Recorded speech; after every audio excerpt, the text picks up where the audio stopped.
Hello, so today I'm gonna solve a machine remote on HackTheBox and see the walkthrough of machine hack remote on HackTheBox, which is a retired machine.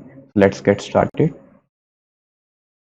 So let's just focus on things. Let me just open up my browser and let me just connect the HackTheBox VPN so that we can connect to its network.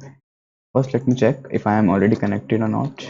Okay, so I will increase the font size so that I am visible over there. Yeah, that's fine. Now let me enter my default Kali password because it's just a new VM. So yeah, currently I'm connected to the HackTheBox network, so it's not much needed. So I will just ping my google.com first to see if I'm able to ping the things. Yeah, it's quite working. That's great. So let us go to hackthebox.eu, which is HackTheBox official website for the penetration testing like labs. Yeah, so let it load. Yeah, so let me log in into the HackTheBox and let's see what we can do over there.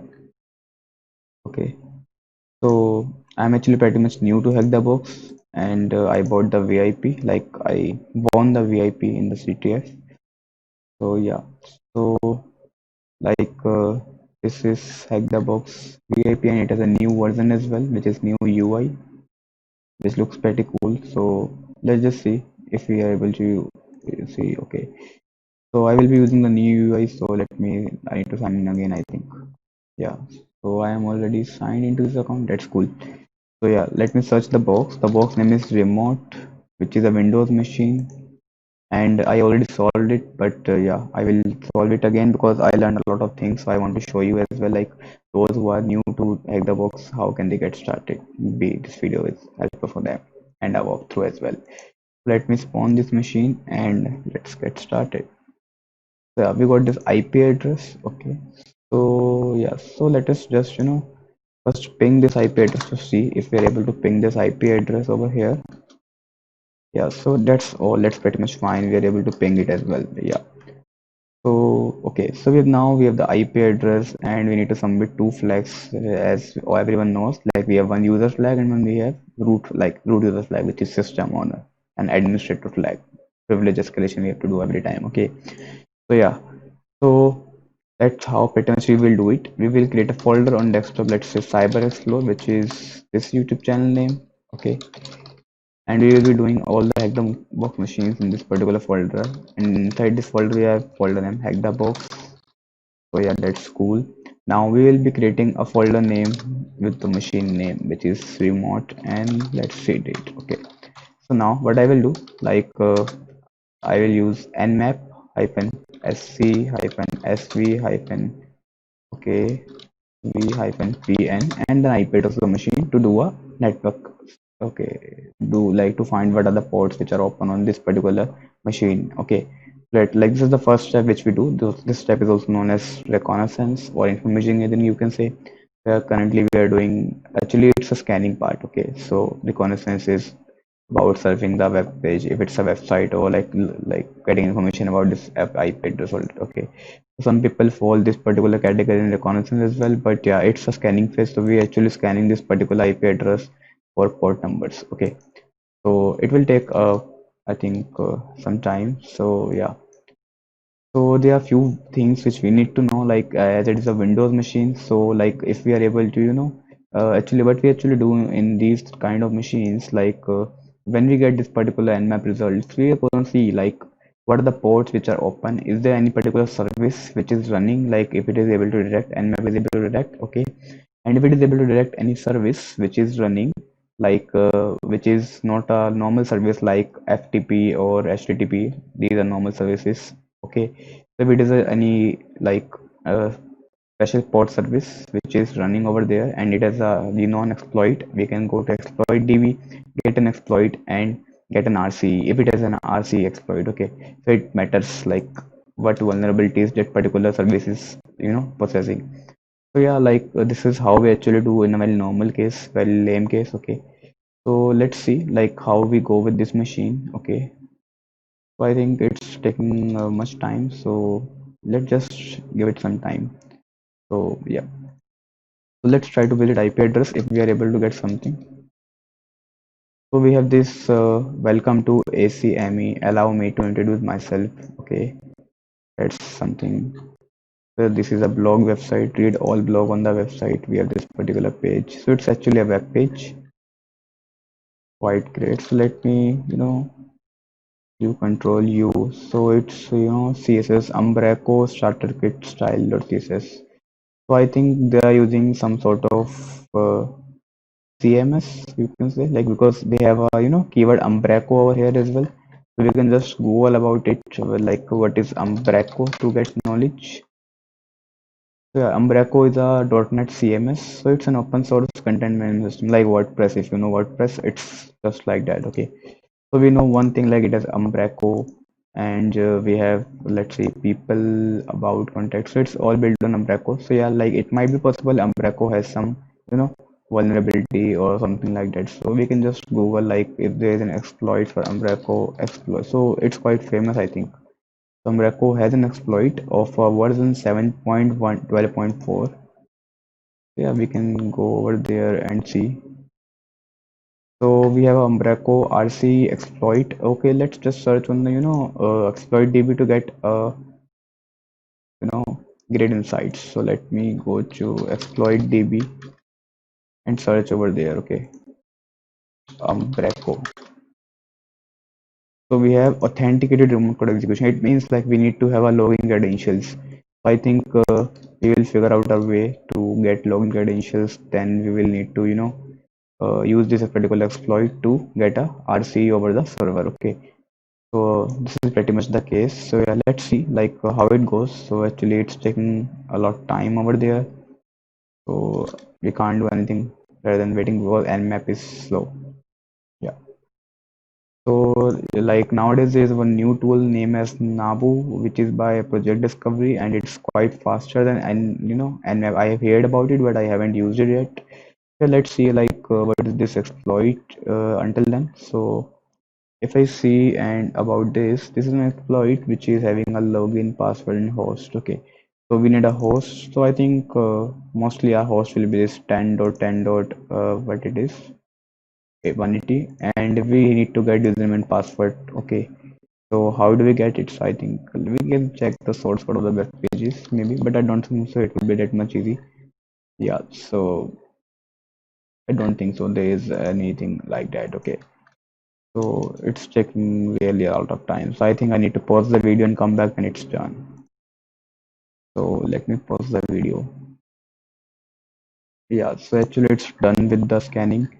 So what we are getting over here is like it is open FTP, anonymous FTP login allowed, like it has an open FTP server. Okay, so we can check if there is any file listing, any critical information like username and password. As we know, like we have this Umbraco, but we do not know yet the version because it's Umbraco CMS 7.12.4 version, which is vulnerable.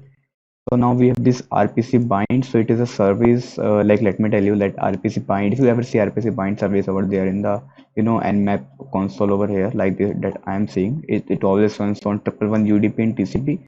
It is used to bind port. It's just like a, you can say it's like a port forwarding service, but it's actually not. It is binding services to ports. Its work is to bind a specific port to a specific service like this. Okay, so it assigns port. You can say generally like. In a like if you want to understand in that way, it is not something which might be exploited in. Okay, as far as I know. So we have this NFS. So I will explain NFS in just a second. So okay, so this is we have nlock manager, we have mount D, and we have NFS, and we have status. Okay, so you can see these all are on 2049. Okay, so if you ever Google about NFS, it always runs on 2049. Okay, so these are the parts of NFS only. So the main service over here is NFS, and it's actually I took a lot of time because I didn't know like what is NFS, and because I was doing this particular machine for first time. So let me explain you in a very simple way. So NFS is a service which is which comes pre-installed in Linux. Okay, this service is used to share files on the local network. If I what I mean by local network, it's mean internal network. Okay, so like if I go and explain you in just a very simple way, I will open up the new tab in the terminal. If I go over there and type sudo if config, which will show my network details. So here you can see we have these IP address. So this is my local IP address. Okay. So if on this particular IP address, or like currently I am on this IP address as well. So we have these two IP address which are local to me. So if I have my device, let's say my OnePlus phone, okay, not phone, like let's say I have a desktop CPU over there, which is having a IP address of 192.168.1.12, and it is running on Linux, and it has NFS enabled over there. Okay, so I think NFS is enabled by default. I do not know much about it, but I know how it works. So NFS is a file transfer protocol, you can say, not FTP. It's NFS is file sharing, network file sharing, something. I think it's the full form of it. So we can see about it, NFS full form. So okay, so it's network file system. Okay, so it is network file system. It is used to share files over the same network, which is internal network, and like we share files on internal network to access the file locally. Like I can mount the directory of my CPU over there. Like I can mount the C drive of my Linux. And what I meant by mount, because like if you see in the Windows, we have an option of sharing things. We can share folder over the network group, but here in this in Linux we do it by using NFS, and we can also install the NFS on Windows, so that we can use it on Windows as well. But I don't think so it comes pre-installed in Windows, but in the case of Linux it comes pre-installed. In the basic overview is we can access the file internally, like we can mount the locations over there. Okay, and there are a few commands to do that, so I will just gonna show you in just a second to tell you how it actually works. So this is a utility or a service which is used to mount other computer system into our computer system, like their particular folder into our, we can see that particular folder into our system using the mount functionality. We are like mounting the network file system. We are actually mounting a locate file which is not on our network, which is on our network but which is not in our computer. Okay, it is on different computer but on the same network, and we can still copy paste stuff from there, and yeah, we can make modification as well. It's like local intranet sharing thing. Okay, but yeah, so currently we have this particular IP address which is internal to Hack-the-Box network, and yeah, so this is my home Wi-Fi address, like Wi-Fi private IP address, you can say. So it's my home network address which is private, and this is localhost. Okay, so I think you will understand much better way when we do the practical. And this mount D and all these services are related to NFS. So mount D actually contains the location of partitions which are shareable, like partitions. I am saying partition, I might say like folder or directory, or you can say files. So the files which are which has shared privileges, okay, like which have a privilege to you know get shared and all that stuff. So it will be over there in the Mounty section. Okay, like it has the information of all the files which has been shared by user and can be mounted to other location using NFS. So yeah, so as we know, like we have NFS over there. So first we will go and check FTP, because we know like FTP is open. So I will just using the browser, I will go to that FTP :// and we know 10.10.10.180 is the IP address of the machine. So let's try. So we have index of slash, and I think it's empty. Yeah. So we have FTP which is empty. So yeah, so we do not have any information over here. So let's do one thing. So like I told you about NFS. So we have NFS over there. Okay. So let me just do one thing. I will do NFS, and we have this command -e to see what are the file system which are which we can mount on. Okay, for example, if I have a device on I can explain much better way like this. For example, if I have a notepad over there, I think, so let me go and check if we can have any text editor over this particular Linux machine, so that I can explain you, because learning the concept is also important. So yeah, so let me just increase the font size over here. Like let me go to edit and preferences, and we have this font size. Yeah, now it's fine. So let's say we have user A having a system with IP address 192.168.1.2, and user B having a system with IP address 192.168.1.3.4. Okay, yeah. So now user A and user B works in same organization, so they have the same local gateway, which is 1.1. Let me type. It is the gateway of their Wi-Fi router, or you can say their network. Okay, so they have this local IP address. They are on the same network, so that's pretty much fine. That is clear up to this point. Now, if user wants, like user A has a folder which is a dev folder, and these two are the developers. They are working on a particular project, so they have dev underscore app folder. Okay, so user A shares, like gives this particular directory certain permissions. Okay, like directory permissions that this item is shareable. Okay, so yeah, I think we don't have void wrap on over here. Let me go and check if we have this. Let's just leave. I will do it like this only.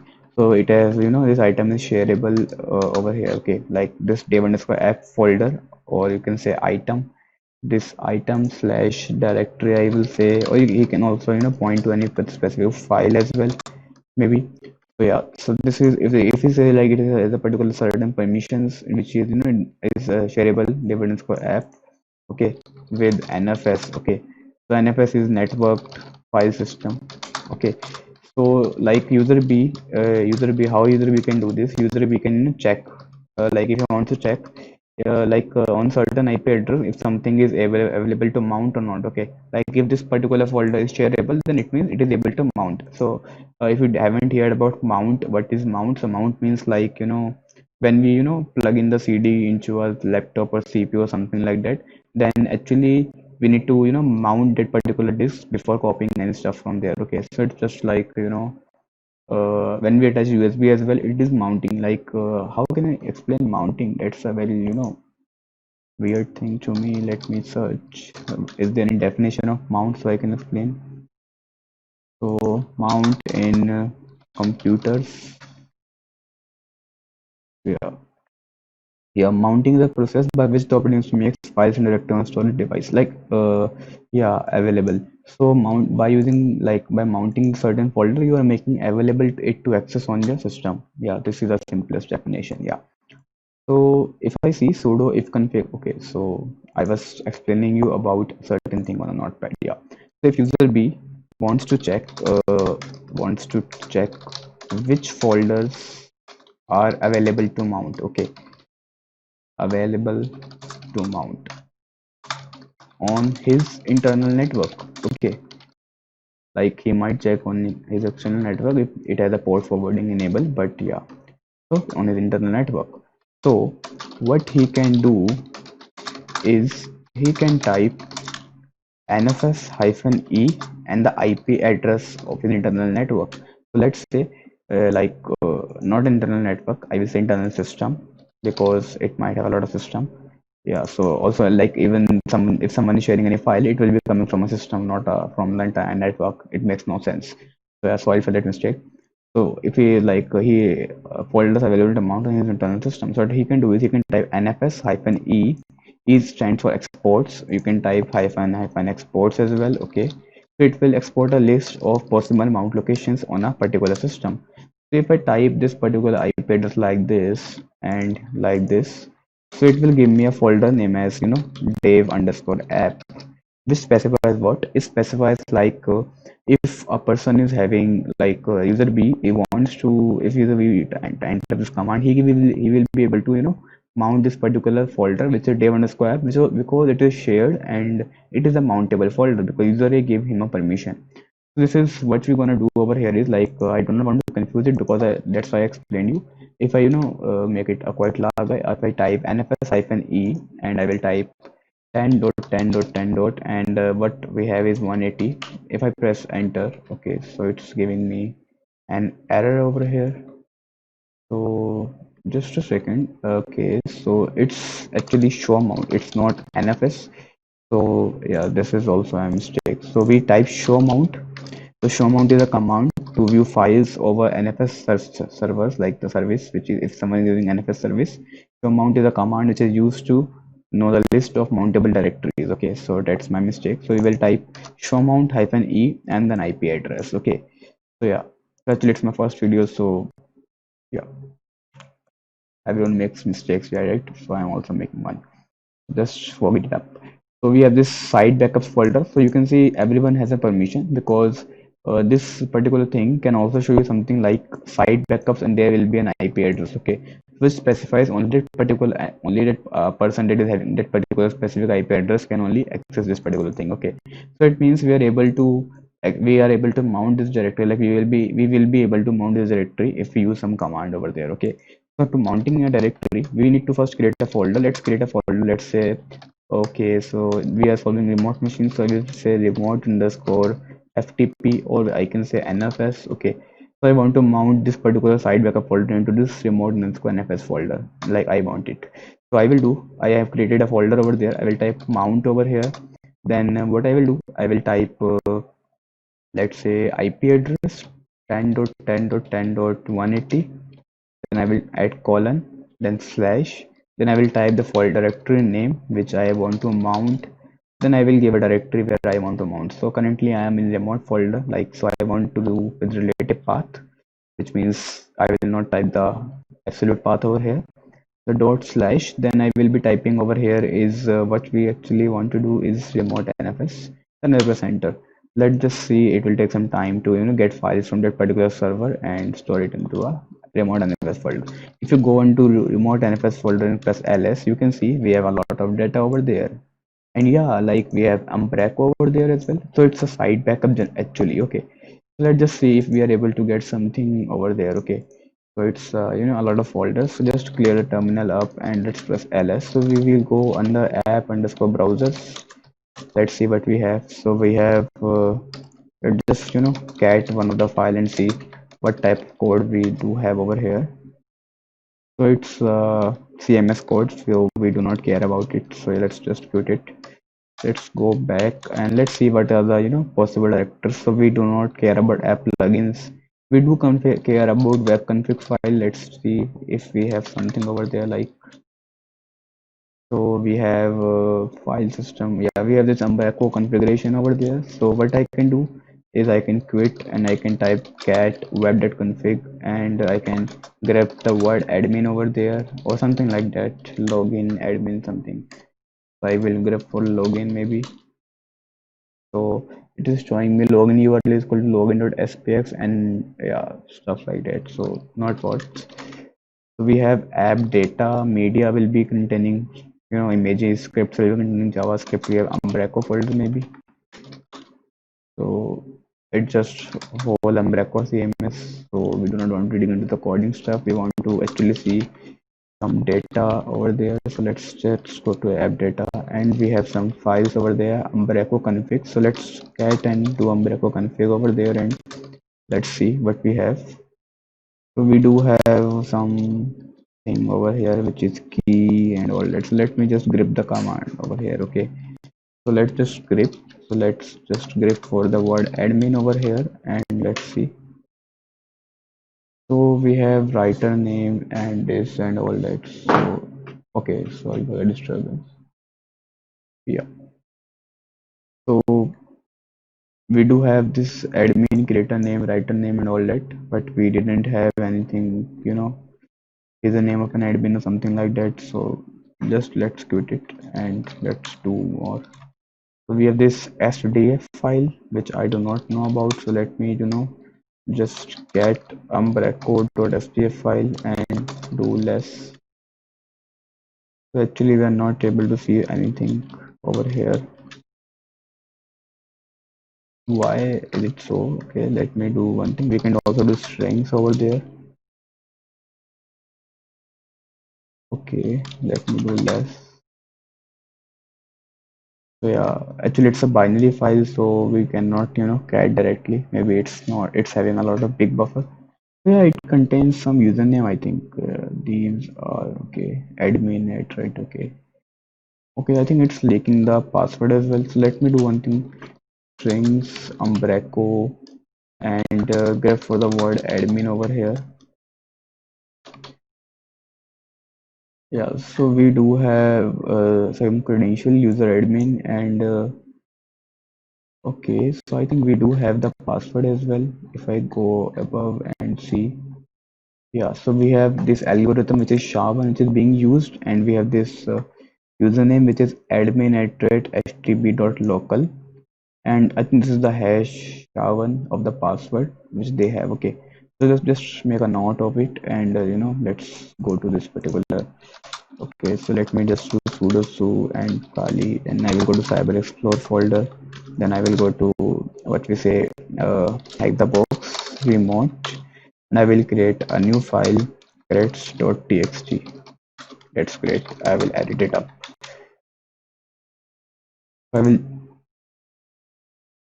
do one thing. I will just go and copy this particular line from here to here. Okay, so copy selection, and I will just paste it over there. I will just save it up.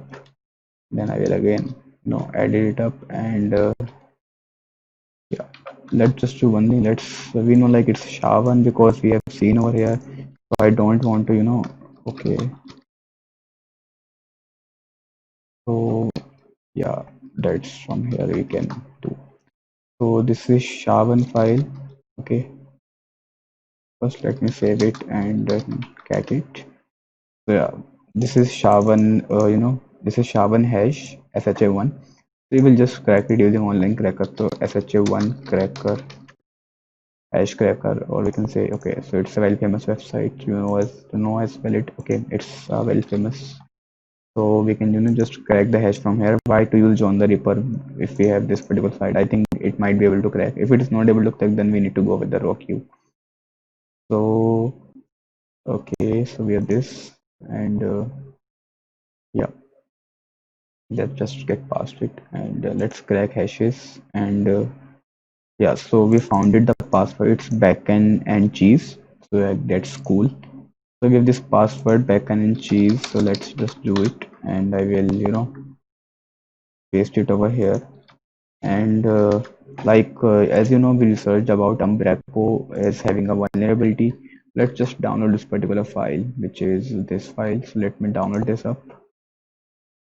Its name is 46153. So yeah, it's 46153. So I will just open up, okay, let's me open up a new shell. That's great. Okay, so let me do that. I will go to downloads. I don't need to go down. I will copy, like I will go to back folder downloads. Then we have 46153. That is it. 46153.py. And what I will do, I will move this particular file to. Okay, we have this folder name as Cyber Explore. Then we have Hack the Box. Then we have Remote Machine, and here. Okay, yeah, that's cool. So we have a file over this particular folder, so which is this file. So I will rename it as 46153 exploit.py.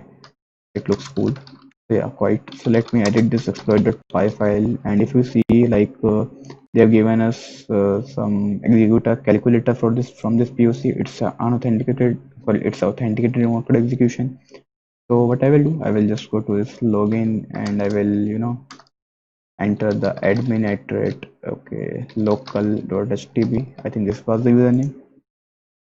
I will, okay, so admin at htb.local. So I typed it wrong. So htb.local,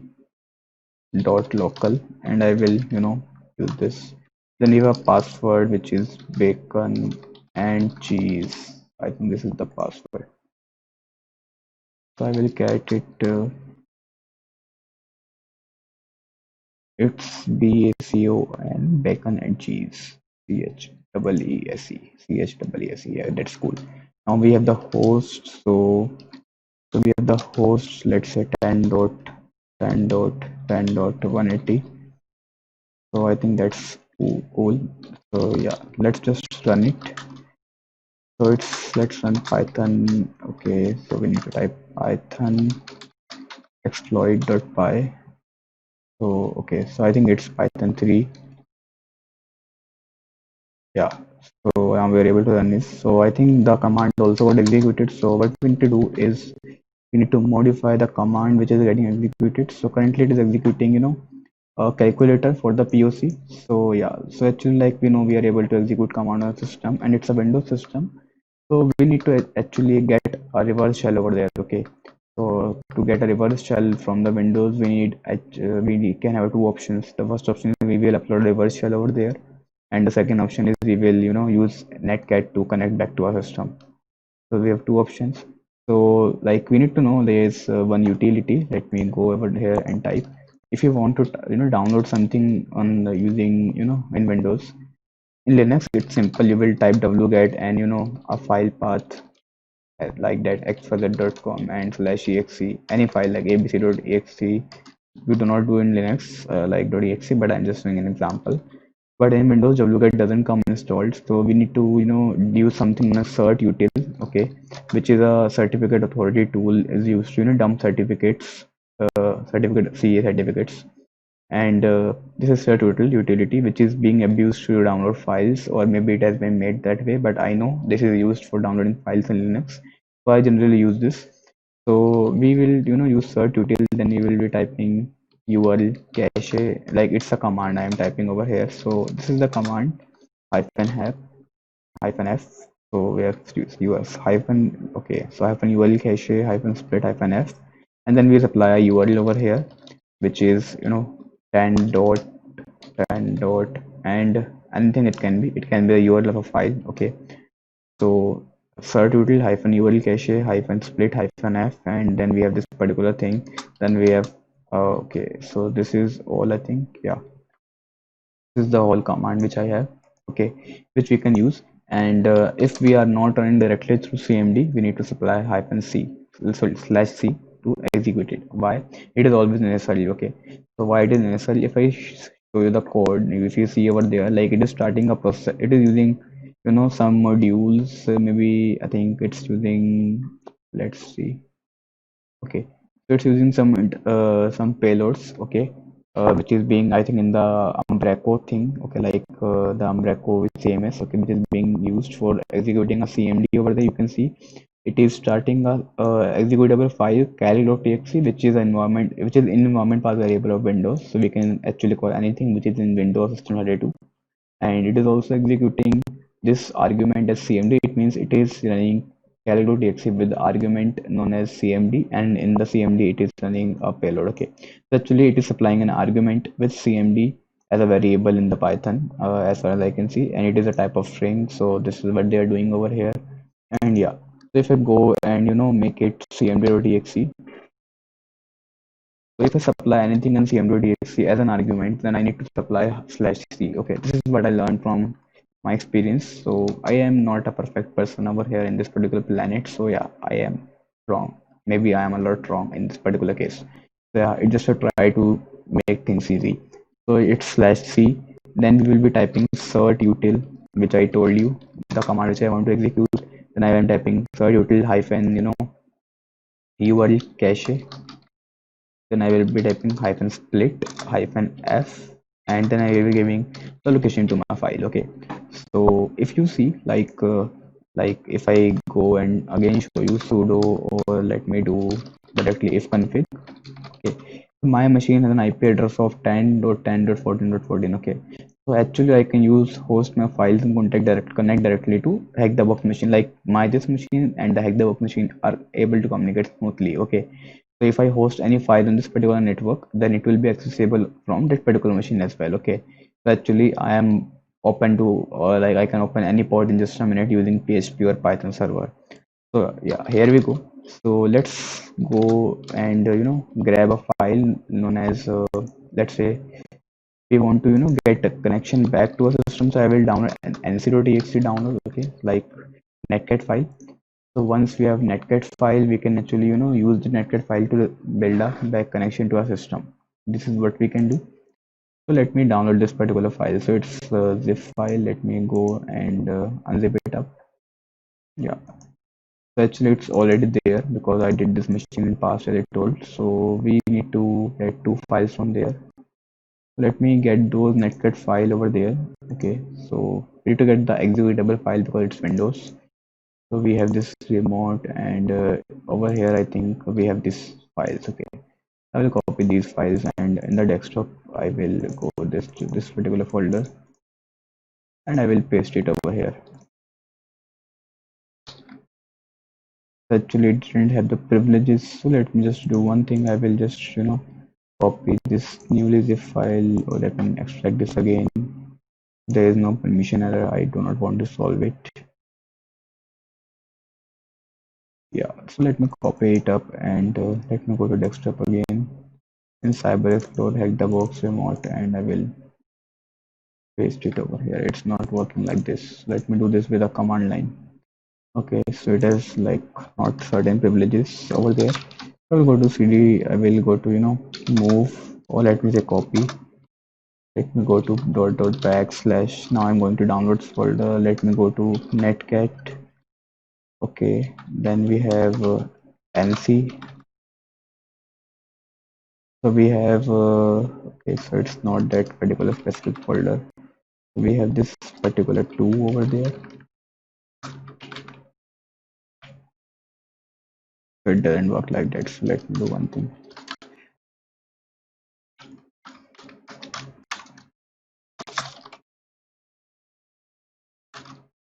Yeah, so we have this thing, which is this.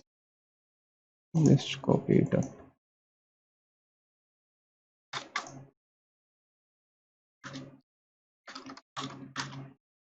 We have these two files. I will copy nc.64.exe, or let's say nc.star.exe, because we do not want like the Windows running we have is 32-bit or 64-bit. That's why I'm copying all those. Let me just go to back desktop folder, and let's just go back into the desktop. Then we will go to Cyber Explorer, and hack the box and remote, and here we go. So yeah, so if I go,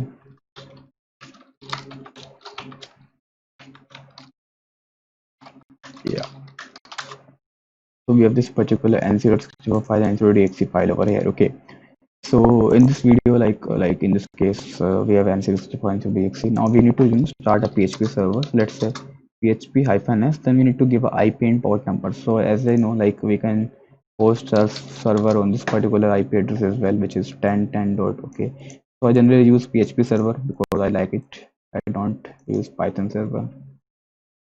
It's not I do not like it, but I don't know why. So let me just host it on the port number 9090. So yeah, it's running up and running. Let's visit it up. Let's see if I'm able to see it. 10.10 dot 14 dot. Okay, so it's 14.14.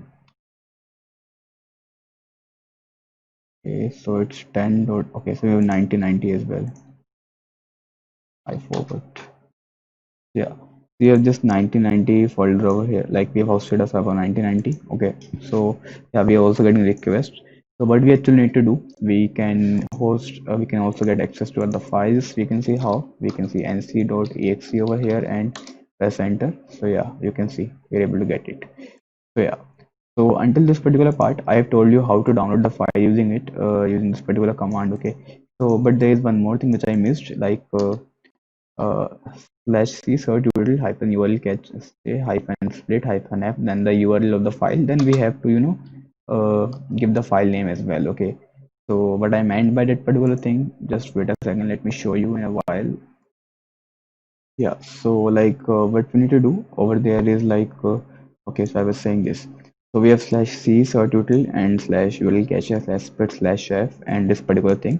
Then we have then we can even supply a path where we want to download that particular file. Like this file is being downloaded, but at which location? So to specify the location, we can type a location in Windows. Like let's say if we have E drive, we can specify E drive.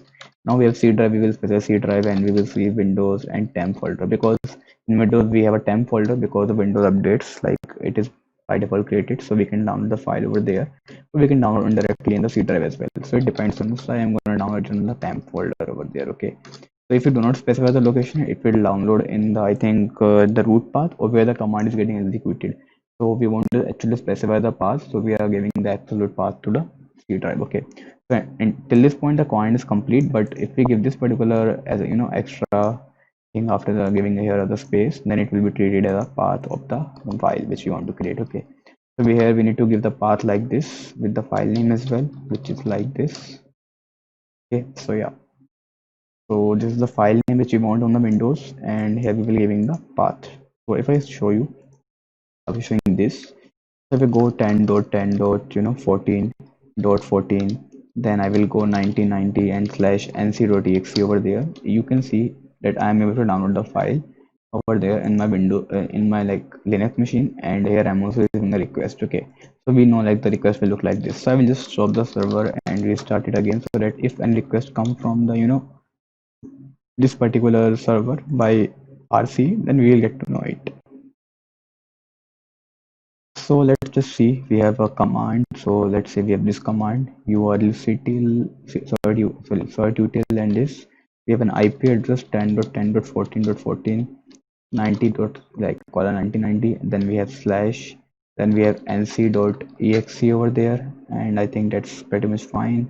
Then we have c colon slash windows slash temp slash nc.exe. Yeah, so let's save it and let's run this particular file. Okay, so its name is exploit.py, and let's press enter. So it's python 3 void. If we get any request over there, then it means it will be getting from the, okay, so we got a request from 10.10.80, and it is actually unsupported ISL request. Okay, so I think I actually did entered over there https. Let me check it. If that's the case, then I need to remove https from there. Okay, it's actually okay. So yeah, I entered https. So yeah, let's remove it. We do not care about security now because we are exploiting it. Let's press enter and let's see. You can see we got an request over there and it is successfully accepted. So it means we have successfully downloaded nc.exe file over the server. Now we just want to connect it back to our server. Okay, so what we actually need to do, it's quite simple. So we will just edit this particular Python exploit file, nano exploit.py, and what we will do, I will make it to something like this, let's say. So we have this particular file nc.exe which is being running over there. So as I told, we use slash c. Okay, so c colon slash windows temp.nc.exe. Then we want to run that particular thing 10.10. We want to connect to our machine back, which so I will type my machine IP address, and let's see, we run the service on port number 7878. Let's save it, and I will open up I will create a horizontal terminal over here. Then I will use nc-nvlp to create a listener over there to listen to a shell. Then I will run this particular tool again, and let's see. Oh, sorry, it's Python 3. So you can see we got a connection to tender from 10.10.80. So let me type ls or something if I'm able to do something. So I think the connection is not successful, maybe because I got a connection back, but there has been an issue. So let me look at the command. Let me just try to remove slash c from here and see if it works like this. Maybe it might be possible. So let me just check.